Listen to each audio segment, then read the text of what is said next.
Hello and welcome to the Armenian News Network, Groong, Week in Review. This show is being recorded on Tuesday, February 8, 2022. I'm Asbed Bedrosian, and together with Vahagn Khachatryan this week, we're talking about the following major topics. The continuing crisis in Ukraine, civil contract nominates Vahagn Khachatryan for president, and new IRI polls are out, and we'll be talking a little bit about those. To talk about these issues, we have with us Dr. Pietro Shakarian, who is a lecturer in history at the American University in Armenia in Yerevan. His research focuses on the history of Soviet Armenia and the Caucasus.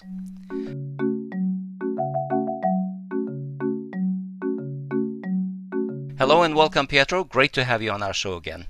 Asbed, Hovik, it's wonderful to be with you gentlemen tonight for another fantastic discussion. I'm looking very much forward to it. Hello, Pietro. First, last week, the top story is once again, you guessed it, Ukraine. In the latest episode of this saga, there are widespread reports in the American and British press of an imminent Russian invasion of Ukraine. In fact, Bloomberg News posted an alarming headline on Friday at 4 p.m. in Eastern U.S. time, just as I believe the Olympics started, stating that Russia had in fact actually invaded Ukraine in big bold letters. And after remaining on the Bloomberg website for about half an hour, the news agency removed the report and apologized for the quote error, unquote. On the part of Moscow, Russia's first deputy permanent representative to the UN referred to the invasion rhetoric in the US and UK as madness and scaremongering. Meanwhile, Ukraine has stressed it also wants to dial down the rhetoric. President Zelensky personally telling President Biden to take a chill pill and, quote, I'm the president of Ukraine. I'm based here in Kyiv, and I think I know the details deeper than any other president, Zelensky said. Pietro, where is continental Europe on this issue? Where do you see this situation heading? And is this all a big game of chicken Kyiv? Well, I do hope, Hovik, that cooler heads prevail. I actually think that continental Europe is the key to getting out of this, kind of crisis. As for the US and the UK, I mean, the American and British media is going completely crazy about this potential Russian invasion of Ukraine. And I think that Zelensky actually has the right idea because, in fact, this press coverage, this sensationalist press coverage, could actually create a situation where there is none. It could create a situation where Russia does, invade even or attack Ukraine. I mean, so I think that it is very, very irresponsible of the American and British press to push on this issue. And I also think, quite frankly, it's going to seriously damage credibility in the American and British societies in terms of the media, in terms of trust of the media. So we look at the case of the weapons of mass destruction in Iraq. We remember that episode very well. And, look at what happened with Bloomberg News. This was up for, a half hour, up for 30 whole minutes, this fake report that Russia had invaded Ukraine. And it also shows the potential dangers of the new social media. So everybody talks about the wonderful, potential of new social media. But in fact, we look at an episode like this, and it also has the deadly potential to fuel tensions and political situations like this that could lead to a war, where we need cooler heads, where we need diplomacy. And like I said, I think the continental Europeans who would suffer the most right after the Ukrainians and Russians themselves, they would suffer the most from a new war on the European continent, potentially with, as I always mention on your podcast, the use of short-range nuclear missiles. It's absolute insanity. But I think that there are forces who want a war in Ukraine. And I think they are the war party in the United States and the United Kingdom. And they're really, really pushing for it. And I don't think it certainly doesn't benefit the United States or the UK or the security of the United States or the UK. So I do actually tend to agree with Moscow's response that this is madness and scaremongering, utter madness. And I do think that, again, going back to Mr. Zelensky, I think he is right to tell President Biden to chill out and to tone down the rhetoric But if Russia is pushed far enough, they could, potentially launch military incursions in Ukraine. They could, attack the military infrastructure of Ukraine. There are many things they can do without actually invading, because invading is a costly undertaking, But let's just hope, Hovik, that cooler heads prevail, that we can get out of this situation, and we'll see where it's heading. We're seeing, massive troop movements. We're seeing very bellicose talk, and I can't just not remember sort of the story, of the World War I and how it was seemingly very similar rhetoric, where everyone was, talking macho and not backing down, but everyone secretly wanted to back down, and then it was too late. Well, the book, Hovik, the sleepwalkers. We're seeing potentially sleepwalking into war. Now, I'm also going to mention another world war. So recently we marked the anniversary of the end of the Battle of Stalingrad, right? The Eastern Front, World War II. Right. This is a major memory for the Russians. Now, when the Russians see so much force being amassed along their border, with NATO building up, and encouraging Ukraine, or trying to, create some sort of a conflict between Russia and Ukraine, and maybe building up in the Baltic states.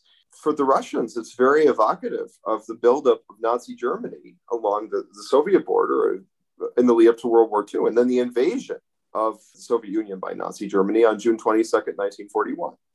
And perhaps this is unfair, but I'm going to say it anyway. There is a significant contingent of Nazi sympathizers in Ukraine. I think the average Russian is very much, affected by these pictures. And in fact, one of the US newspapers, I forget which one, published a photo of one of these neo-Nazi groups protesting and marching. In Kyiv. They didn't mention it was a neo-Nazi group. They said like Ukrainians, protesting against war or something like that. Yeah, I know some very, very good, scholars on Ukraine who are Ukrainian and who know, this is their country. They know it best. They know it better than anybody else. Ivan Khachatryan actually called that article. So Ivan Khachatryan is a Ukrainian scholar based in Ottawa, and he has written about the Maidan Snipers Massacre, which was a key event that fueled the overthrow of the Ukrainian government in 2014.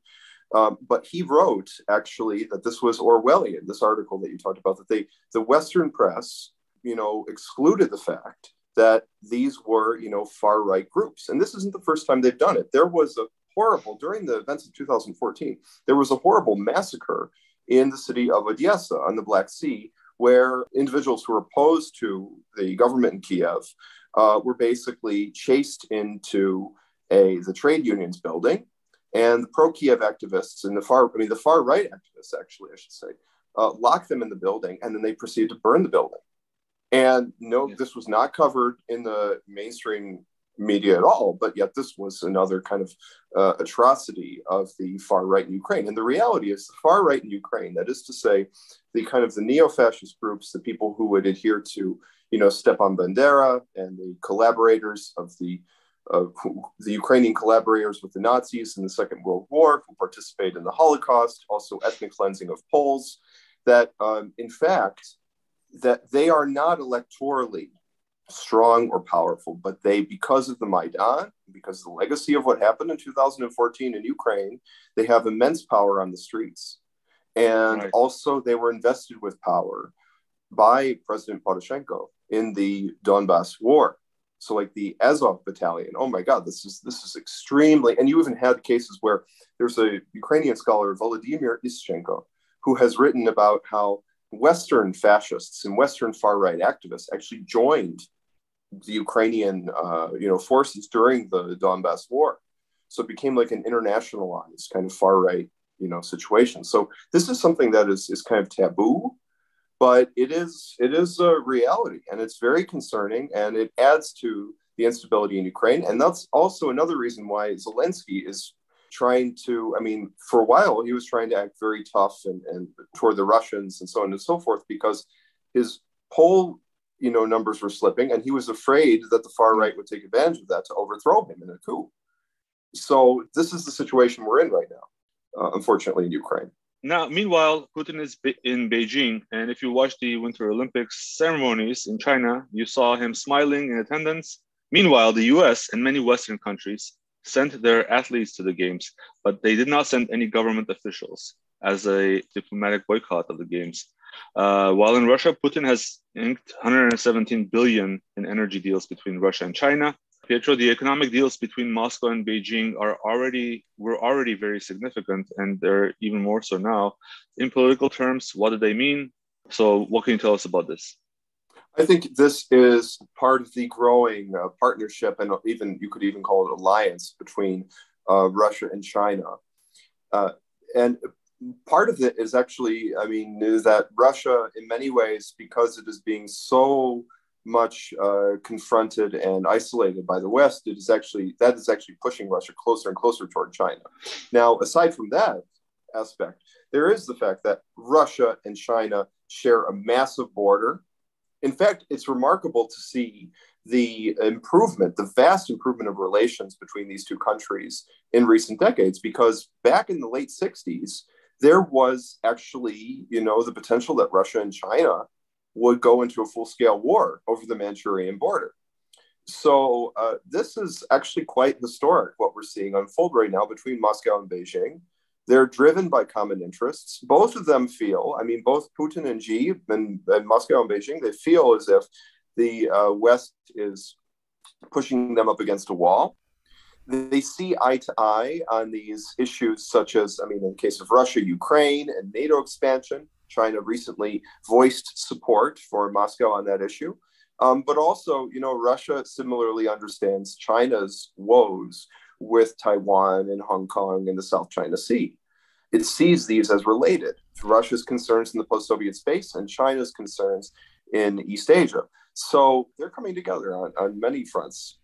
Do you think that this is a case of the major Asian powers, India, China, and Russia, implicitly agreeing to keep Western powers out of Asia? It's not necessarily that simple because, first of all, India has indicated that it is supportive of Russia's position on Ukraine, that it understands that position, but also it has serious territorial disputes with China, right, that actually flared up fairly recently. So it's not so, Yeah, it's not a very homogeneous response. It's kind of qualified because India and China do have problems, but both India, I can't remember if it was a positive statement or if it was a neutral stance towards the whole thing, but China was certainly very clear in saying that Russia's security concerns must be respected. I believe it was the UN vote on Ukraine, and India abstained, and Russia praised that position. The one thing that I wanted to note in this that I found very interesting, the $117 billion gas deals, energy deals that Russia and China struck up while Putin was in Beijing, the price of the gas will be denominated in euros and not dollars. I found that extremely significant because they're trying to divest of a fundamental infrastructural point where America controls the pricing. It also shows that to some extent they trust the Europeans. They trust the continental Europeans. Much more than that's right. Much more than the United States. Speaking of NATO, we also should talk about Russia's, some say ultimatum, some say call to end NATO expansion. It was a major letter sent by Russia to NATO a few weeks ago. Both US and NATO responded to that, and the responses to it were leaked. In fact, given that Putin was talking about these being leaked, indicates that maybe the Russian side did it. But it seems like there are two different sort of flavors of a response. Pietro, did the responses tell us anything new? What's your take? I think the responses were not terribly surprising, but how you framed it was very good and very interesting. You talked about two flavors of response. Now, Anatol Levin, who has written in Responsible Statecraft about this, he actually analyzed the two responses, the United States government response and the NATO response. And by looking at the two of them, he actually noticed that the response of the United States government was more rational, more subdued, more diplomatic. I mean, it wasn't a masterpiece, as he wrote, of diplomatic writing. But still, nevertheless, it indicated, maybe there was some room for negotiation. There's some room to sit down at the table and talk about these issues. As for the NATO response, it was insanely Russophobic and unhinged even. And almost the language was very exclusionary. When they talk about this idea of a united Europe, whole and free, they, of course, are excluding Russia from that. Well, Russia, we talked about Russia having an interest in Asia, right? Because they have a long border with China. And of course, they have these, Central Asian states under their influence as well, too. Kazakhstan, we talked about that recently in the podcast. They have a long border with Kazakhstan. But they are also very much involved with European affairs. They're also a European country. They're a Eurasian country. And so when they're told that you're not really European, you have no business with Europe, that's an incredible insult to the Russians. And, especially when you actually had this talk from Gorbachev of a united Europe from Lisbon to Vladivostok. So NATO, I think that it also indicates, actually, as Anatol Levin also said, that there is some institutional Russophobia in NATO, and it is not very good, and it will not enhance anybody's security. In fact, reading that response, there was some strong language about Russia pulling out of Ukraine, and by Ukraine they mean Crimea. It almost seems like it was designed to be rejected by Russia. Well, absolutely, because the Russians are never, I'm going to be very frank, they're not going to withdraw from Crimea anytime soon. The Russians regard this as holy land. We go back to the Crimean War, we go back to World War II, right? Earlier we talked about World War II in this podcast, the siege of Sevastopol. There is no way. And also on top of that, the Russian Black Sea Naval Fleet is there in Crimea. In addition to the fact that Crimea is overwhelmingly majority ethnic Russian. It's not Russian-speaking Ukrainian. It's ethnic Russian. So I don't see a situation where Crimea is going to be coming back to the Ukrainian fold anytime soon, no matter what the politicians in Kyiv say. And I think that to put forward that as demand, if that's what NATO is thinking, I think that is utter folly. And I think that it would be rejected immediately. And like you said, it's so, likely to be rejected that it almost is like set up that way, almost to be set up to be rejected just to escalate the situation, and it's not a serious point, in other words. Let's talk a little bit about Olympic diplomacy. The Olympics has always been a venue where there has been some diplomatic, messaging. And just to remind, most countries allied with Russia, China were there. Azerbaijan was there with its deputy prime minister. Who was not there? Pashinyan. And according to Suren Sarkisyan, who was on our podcast last week, this puts Armenia in the Western camp. Effectively, Armenia is joining the diplomatic boycott. Obviously, Armenia did not announce anything, but even without announcing, in this very polarized environment, I think it's very difficult to claim neutrality. So, Pietro, are we reading too much into this, or is this actually something that Russia will take note of? What do you think? No, I think absolutely, Hovik, you're not reading into it. I think that this was a faux pas on the part of Pashinyan's government.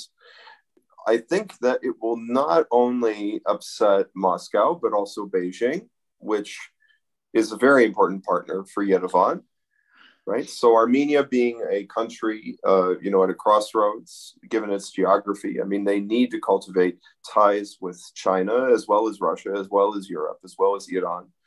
And I think that by doing this, I think it was a very, very unfortunate misstep. And actually, frankly, they have always sent, political delegations to the Olympics, as far as I know. They have not, especially now, the absence, though, especially now, is particularly glaring because, as you say, the environment is so politically charged. And I think that it's utter folly. And it actually speaks, to the total incompetence of this government, and also the fact that they are not,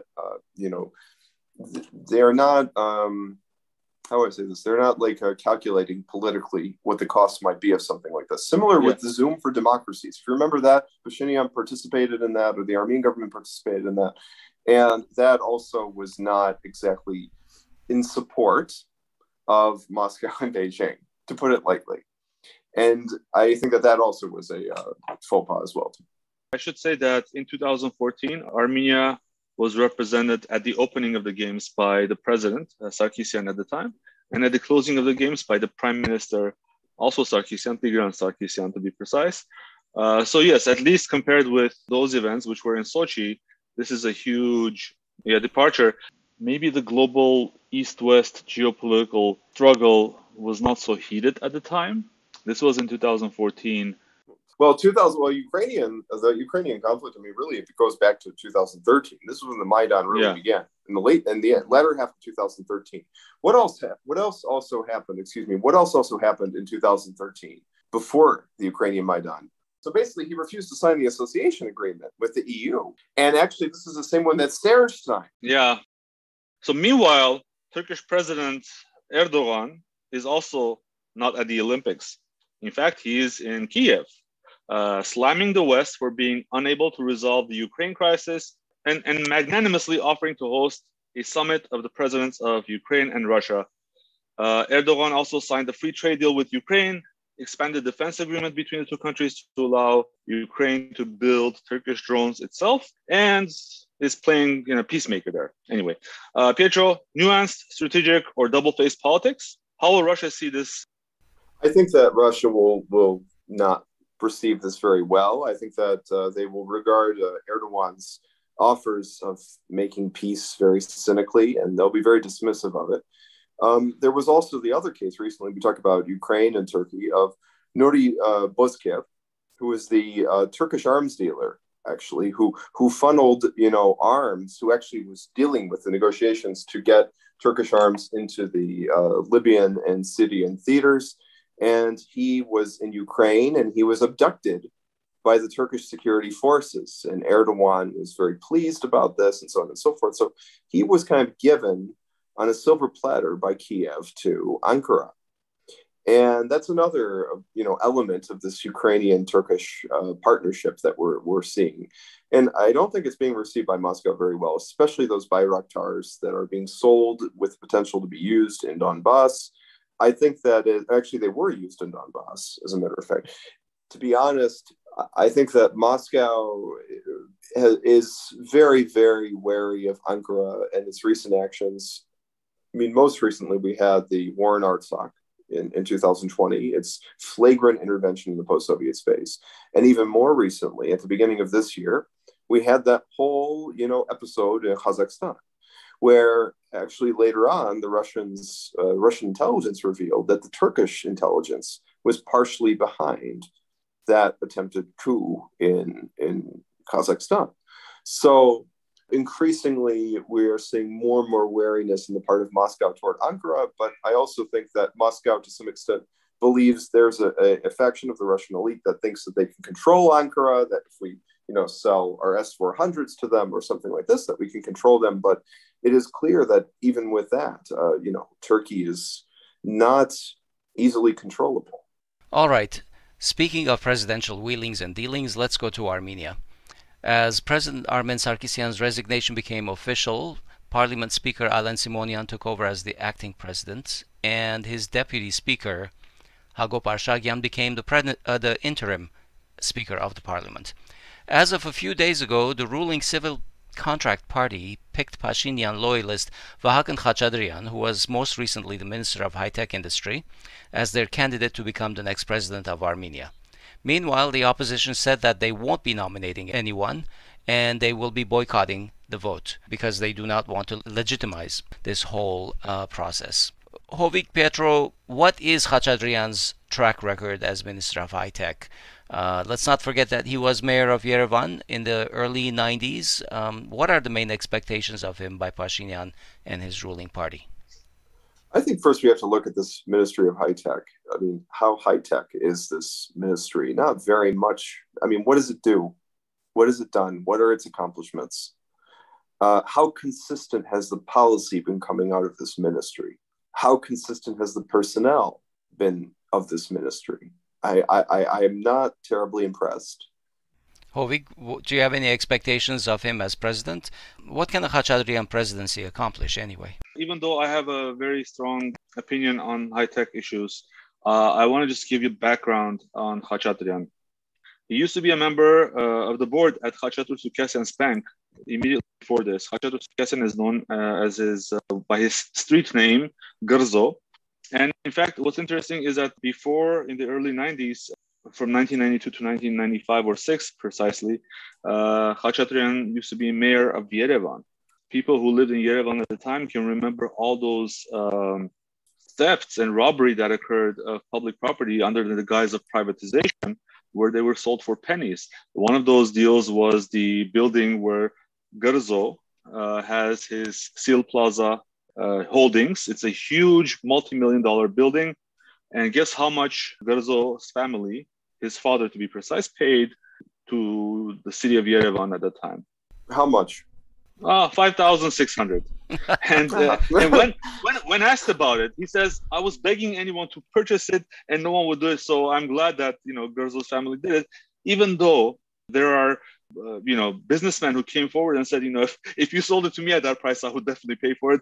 And even though the contract for the handover of the building specified that Gurzo's family was supposed to house the artists union, and it was supposed to be used as some kind of an exhibition hall or something. So it was completely not used for its purpose. Also, in Yerevan, the area around Kino Rasia, all that area, which is like shops and markets, was also mysteriously turned over to Gurzo's family. We should also mention that Khachatryan was firmly a member of the HHS from the beginnings, and he was part of the ANC party. And he recently tendered his resignation from the party. I mean, he tendered his resignation and says, since the presidency requires someone to be impartial, I'm now going to be not a member of the ANC party. But obviously, you cannot undo your entire life as a member of a particular party just by resigning from the party, in my opinion. Another fun fact is that the now ex-president, Armen Sarkisyan, resigned because he complained that the constitution does not give him enough powers. Going back to 2015, when this constitution was being proposed and when there was an election, Khachatryan was the leader on behalf of the ANC. He was the leader of the no vote on the constitution. So it's interesting that he is taking on a very constitutional role that is defined in that 2015 constitution, that of the president. And when he was interviewed on Azat Utsun radio about this, he basically said, I have no opinion. I still have to get acquainted with what's going on. So he said, he doesn't know whether he wants to change the constitution or not. The other thing from that interview with Azat Utsun that was interesting was that he said he had made no attempt to communicate directly with the opposition, even though, the interviewer brought up the example of the former president who, prior to his presidential nomination, he actually actively consulted with all the political forces in Armenia.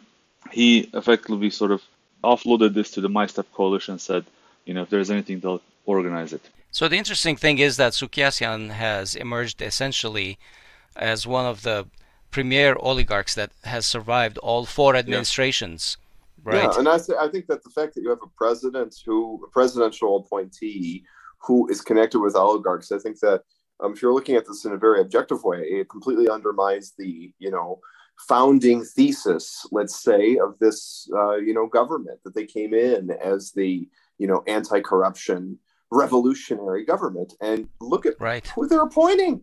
And on top of that, Gurzo, so if we talk about Gurzo, the other concerning thing I would say about this, this presidential appointment and, his, Vahagn's connections with Gurzo is the fact that, look at what Pashinyan is doing now with Turkey, his discussions with Turkey, the fears in Armenian society, across from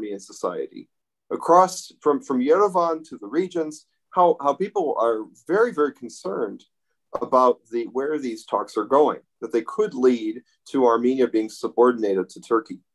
This actually has, I mean, we're going to be talking about polls in this podcast as well, too, but this is actually something that has actually cut into Pashinyan's support base in the regions. And I think the fact that he is making such an appointment, and that this appointment has such connections with an oligarch who is known to be very, in the Armenian society, he's known to be very friendly toward Turkey, to put it mildly. Gerzo is a very, very pro-Turkish oligarch in Armenia. I mean, frankly, I mean, it's unusual for Armenia, but you have such a person here. And I think that also is, it also speaks volumes about where this government wants to take the situation, unfortunately. And I mean, even if he officially wasn't, just the fact, looking at his business holdings, which are mostly based on imports, selling of fuels, and now an airline, whose first flight was to Istanbul, he stands to gain a lot financially. Specifically, you're referring to Fly One, right? Because he's a major investor in Fly One. I guess Fly One, yes.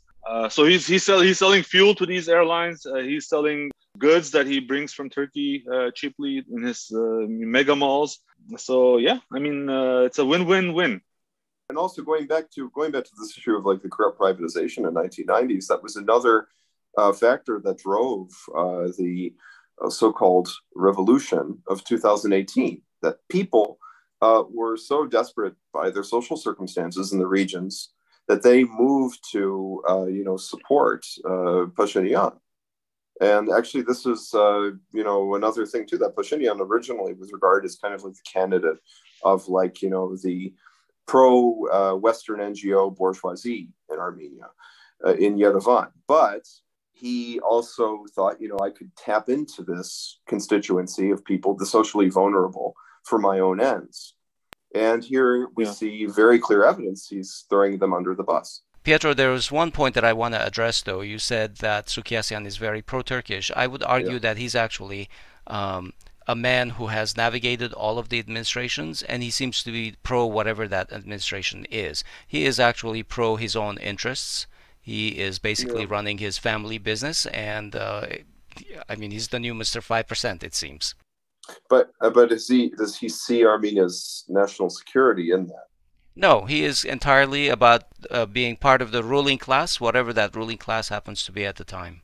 And one thing I want to mention is that this is interesting development where, before the nomination, Pashinyan in an interview said that we will very much love this person who we would nominate to be part of the civil contract team. And I want the president to be on the same page with civil contract on everything.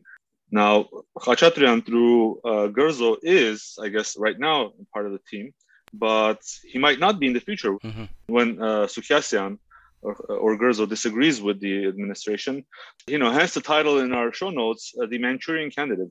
Is Khachatryan the Manchurian candidate who, when needed, would side with Gerzo against Pashinyan? I don't know. Pashinyan is a sort of politician who demands total loyalty.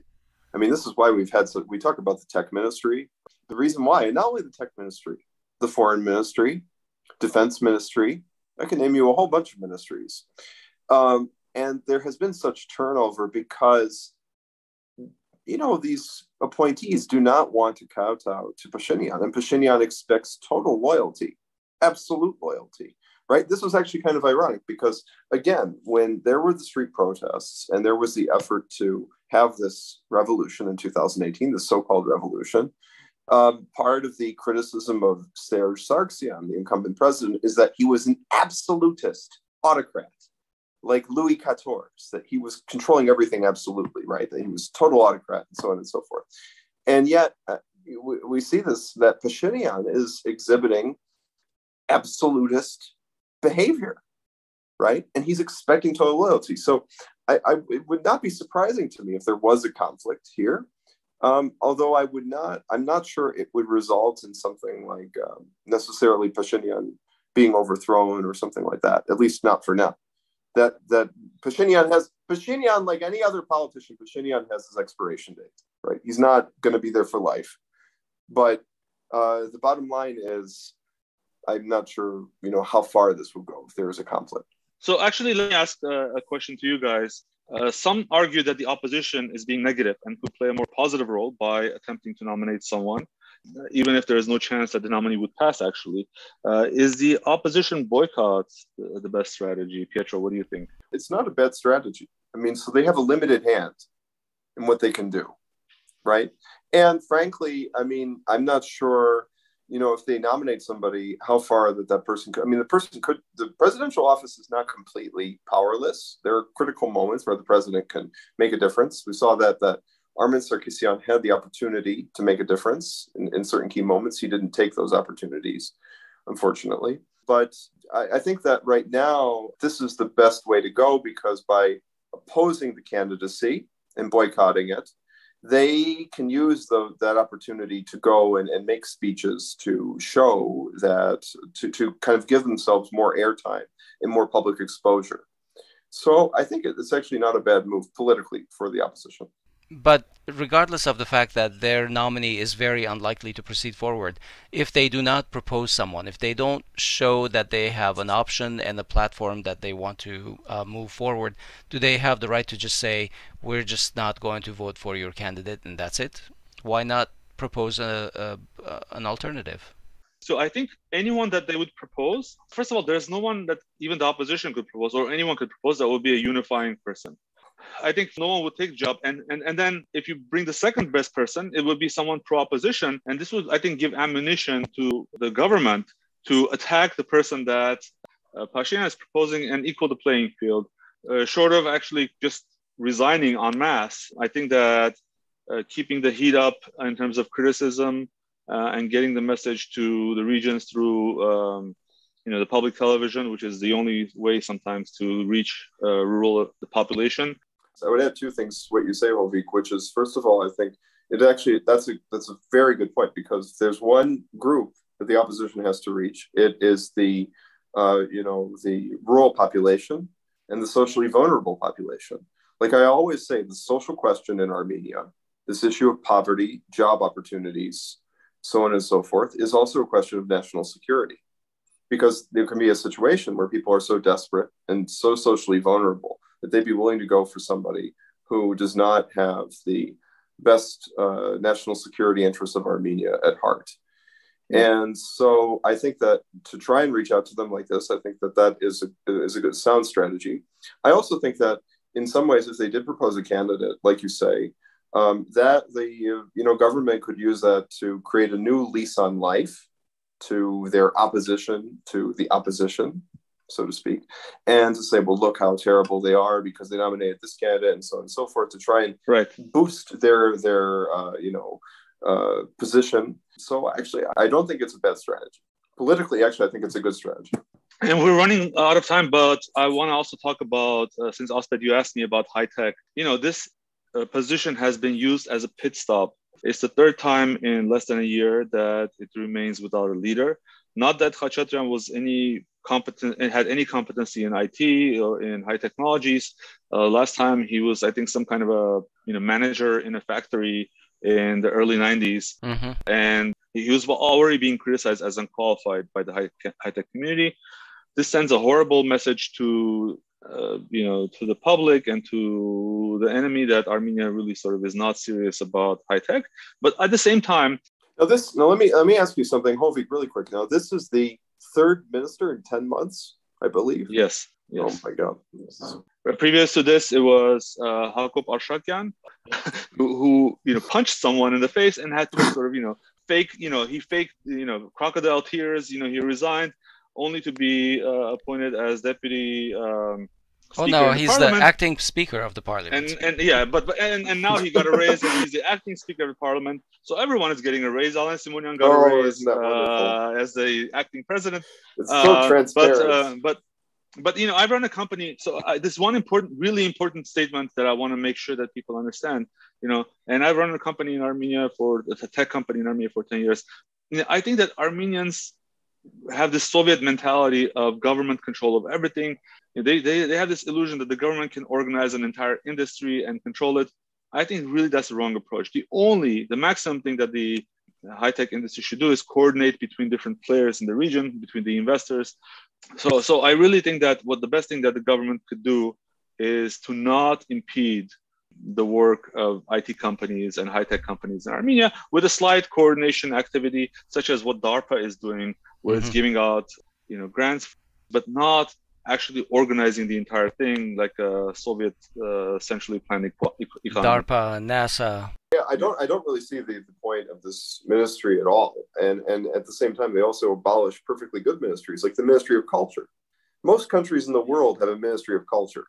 So culture, agriculture, which is 60% of Armenia's economy. Absolutely. So why abolish that and create a ministry that you don't need? That's basically useless. That again, it's been proven to be useless. We've seen like this incredible turnover. I mean, it's a joke. But even accepting that thesis, right? If it's important for you, which Pashinyan said multiple times, I don't want to say fake, but they have these like dramatized pictures of drones and everything that they're going to be the next drone superpower. It's embarrassing. Yeah, and also the other thing is, okay, so they talk about you can't create a whole drone industry in like 1 year or 2 years. Yeah, don't even get me started on that. I mean, yeah. And then so right after the war, everybody was saying, oh, we need to rearm and we're going to, and I was trying to stay away from that word, drone. Yes. Oh, my God. All right. Let's go to the next topic. We'll go for another hour if we start talking about that topic. We should have a separate discussion about that. That's important. But the new IRI poll results were released this week. And they cover the period of polling that happened in November and early December. Vahagn Khachatryan, who is a regular guest on our podcast and a friend of ours, did an in-depth analysis of this on Twitter. We have a link in our show notes. I want to begin, again, the author of the report is IRI, and they do this regularly. Who is IRI, Pietro? Well, they're the International Republican Institute. I mean, they're part of this kind of NGO class that, acts to influence political developments in the post-Soviet space. There's also, by the way, a Democrat equivalent. So this IRI, it comes through the Republican Party of the United States, but there's also the National Democratic Institute.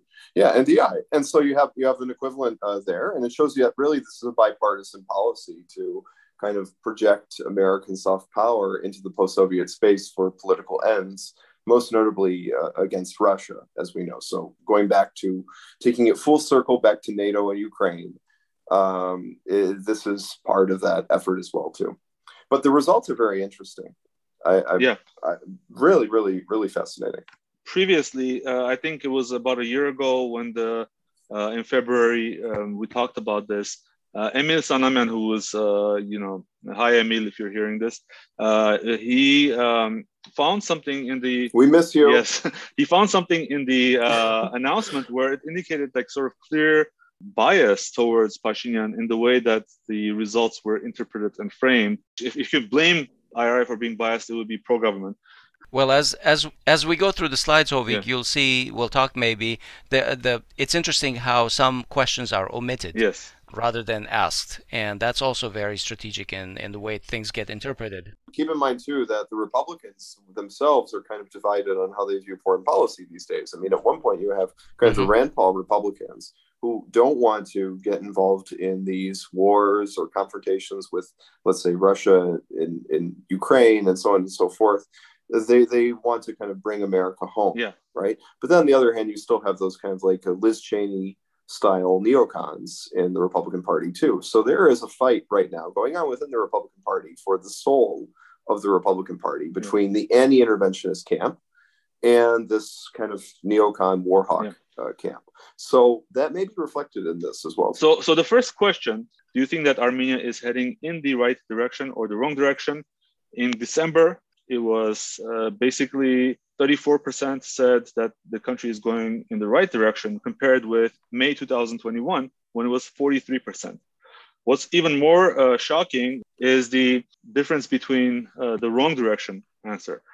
20% said so for May 2021 and 46% said that the country is going in the wrong direction in December 2021. So that's more than a double difference. I think that a big thing, I think that people are getting tired of the Pashinyan's antics. That's number one. I mean, they're exhausted by this time. And also, I think his overtures to Turkey are not being very well received.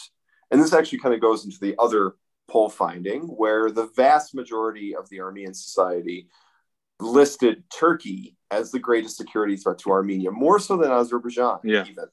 So 88% said, and it's like not even close to any of the others. You know, Turkey and Azerbaijan are so high, it's not even close to any of the other countries that follow. It specifically said which two countries are the greatest security threat to Armenia. But 88% said Turkey was the greatest security threat. 81% said Azerbaijan. Exactly. So for the population, that's really a signal. Those are very high numbers. Those are very high numbers, and they understand very seriously what the issue is on this front. And so I don't think that Pashinyan's talk of a new era of peace, or whatever he calls it, I don't think that that's being very well received. I think that a lot of Armenians regard that very cynically, especially after what they've been through in 2020, what their families have been through, the fact that we still have POWs in Baku. I think that for the leadership of Armenia to have such talk probably does not sit well with the vast majority of the population. So this fuels, in addition to the antics that you see going on with the government, I mean, the turnover of the ministries, Alan Simonian's statements, Pashinyan's, faux pas. That I think that people are just getting exhausted from the whole thing. I agree with you, Pietro. The country going in the wrong direction, doubling from May until December of 2021, you can tell that Armenians have had a very difficult time. I mean, if you look at the political process and the landscape, it's very bleak. We've lost a whole bunch of land. If you recall, Azeris came into Syunik on May 12, I think, right? Yeah. And since then, there's been a loss of territorial integrity. Many people have died. There have been a couple of mini wars, and dozens of Armenian soldiers and border civilians have died. So it's been a very, very difficult time, and you can see that reflected in these polls. Especially for our non-Armenian listeners out there, you have to consider the national psychology, which is Armenians for many decades after the genocide thought of themselves as victims, after what happened in 1915. And after the 1990s war in Artsakh-Karabakh, where the Armenians won and they were able to secure, the population of Artsakh, that was kind of a boost that they thought, we can defend ourselves, we can fight back. And when you have these humiliations, I say that in the plural, humiliations over and over and over, one after the other, from Artsakh to Syunik to POWs to this and that people are just tired of that. They don't want, their country to be, disgraced or humiliated. And I think that is also, a factor that's playing into this too. People, they want their country respected. So I want to present a slightly contrarian point here, which was brought to me by Vahagn Khachatryan on Twitter. When you look at the first question, which was which direction is the country going, which has such a very negative response. But then another question on this poll seemed to have a little bit of a paradoxical response. This question asked, are you satisfied or dissatisfied with the work of the Prime Minister's office? And in total, about 49% said, that's combined, very satisfied and somewhat combined together, said that they are satisfied.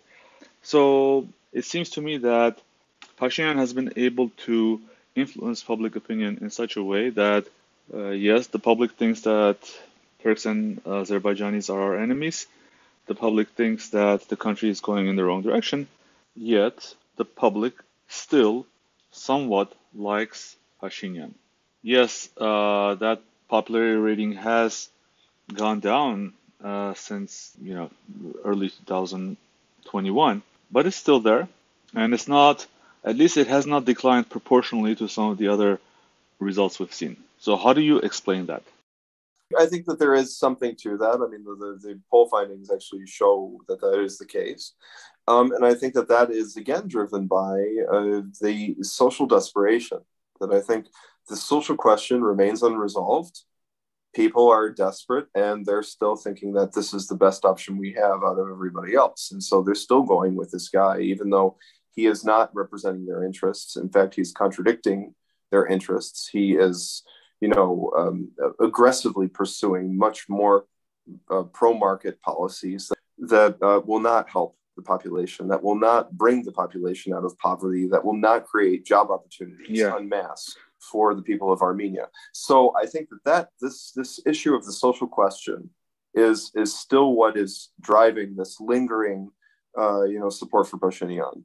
And I think that has to be addressed. Given the amount of poverty that is increased, and I think it's underestimated right now, I think the socially disadvantaged make up a significant component of the population, and therefore affect the weight of these results. Because if you look at, for instance, in Yerevan, only 14% said very satisfied, and 25% said somewhat satisfied. So that's 39%. But what's eye-catching is that again and again he is capitalizing on the old and aging population, the rural population, and the poor population. For instance, people who make up to 100,000 dram, which is like $200, 57% are either very satisfied or somewhat satisfied. People in rural areas are again 57%, and among the aging, again 56%. So that has a significant effect on the total results. And I made a note of that is that this is like a vicious cycle, right? This if Pashinyan's policies, as some of us believe, create more poverty, then it creates a bigger base for him. So he has almost like an incentive to keep the population poor. It's a vicious cycle. The only other major support group that I can think of Pashinyan is the civil society, quote unquote, type. So, strange bedfellows, like, civil society in Yerevan who drink lattes in coffee shops, and the rural farmer and aging grandfather. So, yeah. And actually, this is something interesting that, recently I was talking to David Matevosyan, who's Hrant Matevosyan's son, and he said that actually Pashinyan has pursued much more aggressive pro-market policies than the former authorities ever have. So this is also important to take into account too, that Pashinyan actually, he is more hostile to, social equality. The lot he's more hostile to social equality.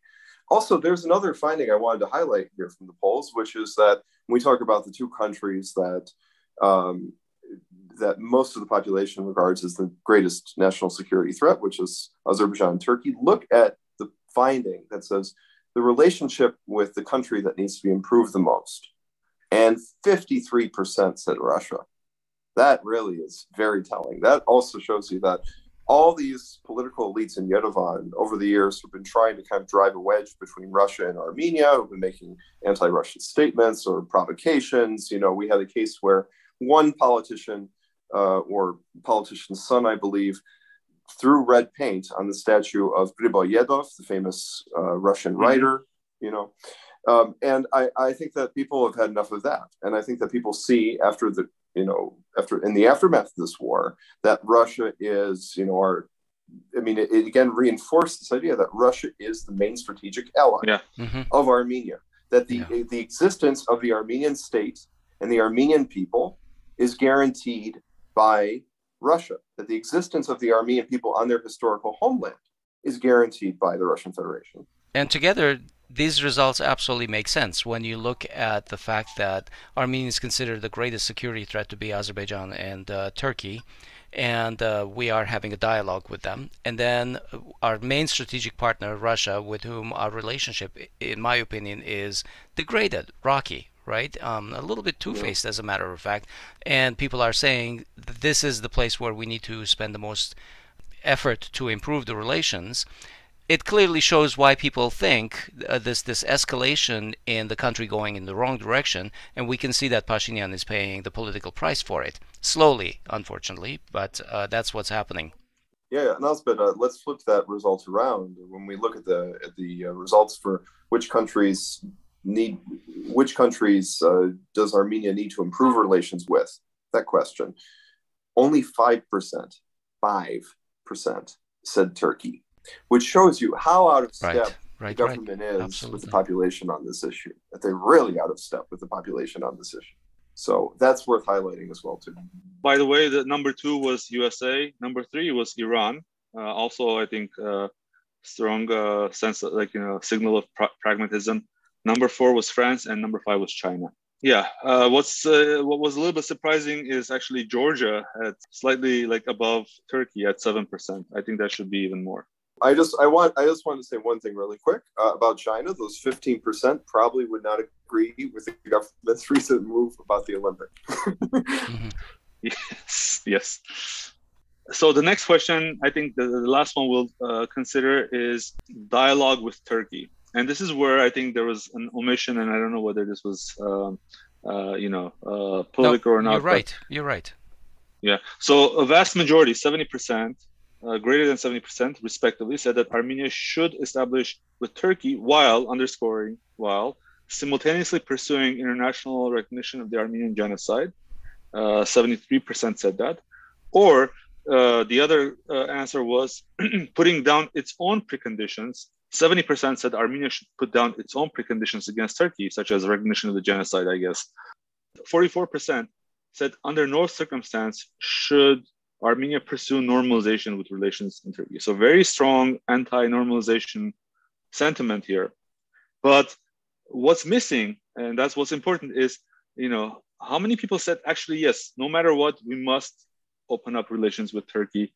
It's missing from this diagram. So is this even if that was zero, let's say even if 0% of responders said that, I think that should have been present here if there was actually a choice. Or so is this an example of bias here? Yeah, it is. It is in a way, but even if we take out, that issue, I think at the end of the day, these results still speak for themselves. It speaks to the fact that the population is out of step with the government on this issue, radically out of step with the government on this issue.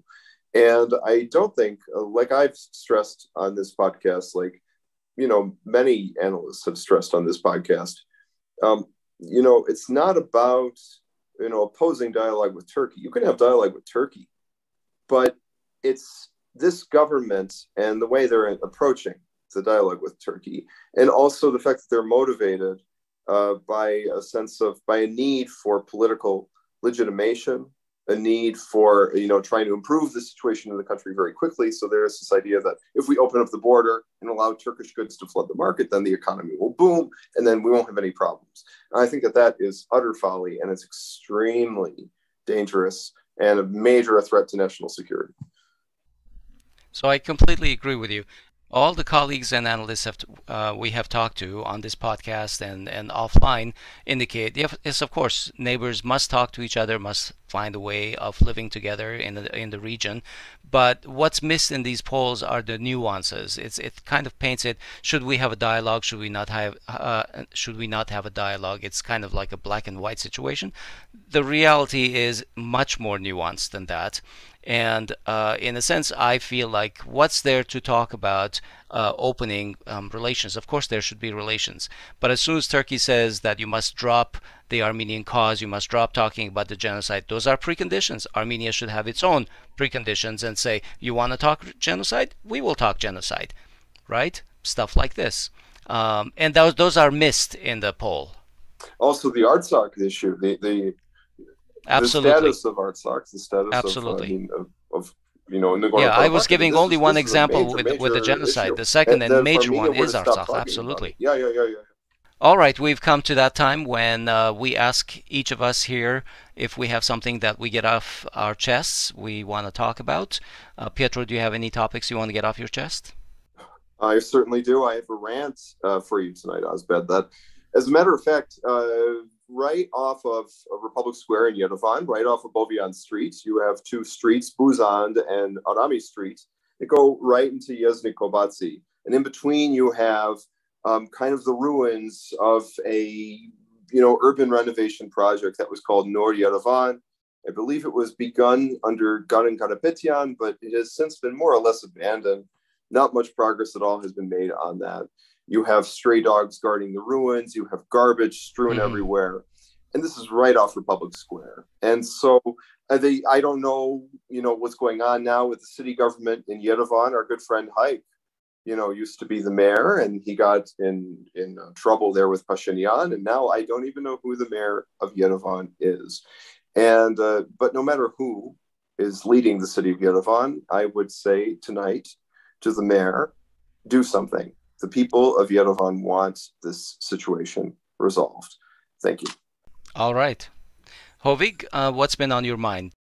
Well, it's sort of a rant in that, but in a self-criticism that we don't cover Artsakh too much. And I wanted to talk about, quickly mention that there's this new proposed law in Artsakh on the issue of occupied territories, which in my opinion is a little bit belated.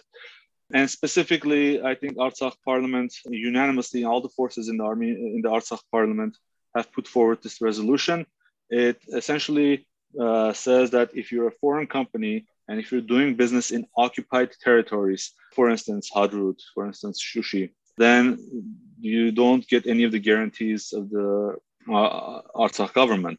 Essentially, maybe even during wartime, right, if they get any damage. So that was interesting.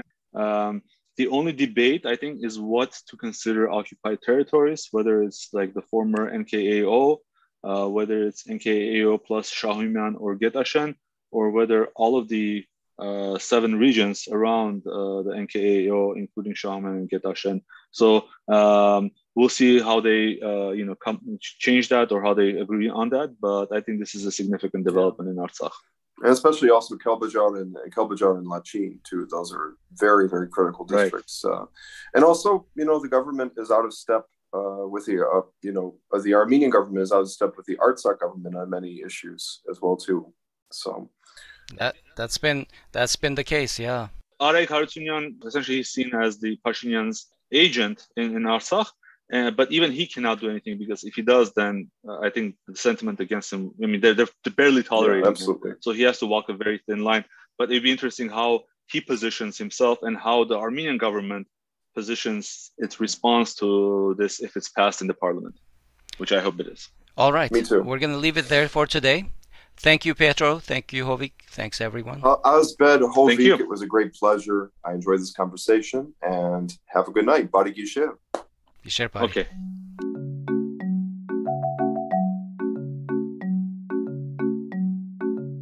And that concludes our program for this episode of Groong Weekend Review. We hope it has helped your understanding of some of the issues from this previous week. We look forward to your feedback and suggestions for issues to cover in greater depth. Contact us on our website at groong.org, that's GROONG, and on our Facebook page, ANN-Groong, or in our Facebook group, Groong-Armenian News Network. Special thanks to Laura Osborne for providing the music for our podcast.